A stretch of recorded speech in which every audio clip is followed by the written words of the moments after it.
नमस्कार,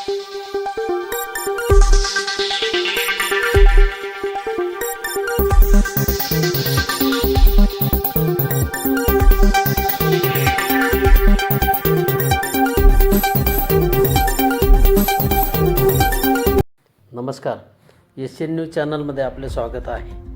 देवळा कळवण रस्त्यावर भऊर फाट्यानजीक सायंकाळी झालेल्या आयसर ट्रक आणि दुचाकी अपघातामध्ये वरवंडी येथील सासू व सुनेचा जागीच दुर्दैवी मृत्यू झाला, तर 2 मुले गंभीर जखमी झाले आहेत. या घटनेने वरवंडी गावासह पंचक्रोशीमध्ये हळहळ व्यक्त केली जात आहे. याबाबत पोलिसांकडून मिळालेल्या माहितीनुसार बुधवारी सायंकाळी 6:30 वाजेच्या सुमारास वरवंडी येथील अनिता विलास शिंदे माजी उपसरपंच वय वर्षे 50 आणि चेतना अविनाश शिंदे वय वर्षे 28 या दोन्ही सासू सुना 2 लहान मुलांसह मटाणे शिवारातील शेताकडून घराकडे आपल्या स्कूटीने जात असताना कळवणकडून देवळाला जाणाऱ्या आयसर ट्रकच्या मागील चाकात सापडले.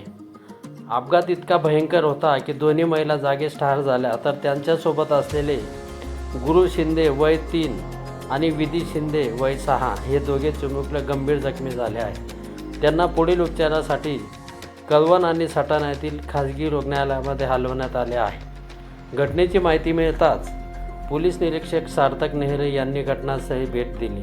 अपघातामध्ये ठार झालेल्या दोन्ही महिलांवर देवळा ग्रामीण रुग्णालयात शवविच्छेदन करण्यात येऊन वरवंडी येथे त्यांच्यावर अतिशय शोकाकुल आणि गंभीर वातावरणामध्ये अंत्यसंस्कार करण्यात आले. यावेळी कुटुंबातील सदस्यांसह नातेवाईकांचा आक्रोश पिळवटून टाकणारा होता.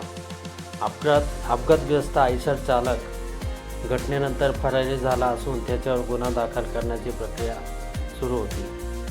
अनिता शिंदे यांच्या मागे पती, 1 मुलगा, नातवंडे असा परिवार, तर चेतना शिंदे यांच्या मागे पती, 1 मुलगा 1 मुलगी असा परिवार आहे. वरवंडी येथील विकास सोसायटीचे माजी चेअरमन आणि सामाजिक कार्यकर्ते विलास शिंदे यांच्या पत्नी आहेत. तर या घटनेमुळे वरवंडी गावासह देवळा तालुक्यामध्ये हळहळ व्यक्त केली जात आहे. एशियन न्यूजसाठी प्रतिनिधी देवळा. धन्यवाद.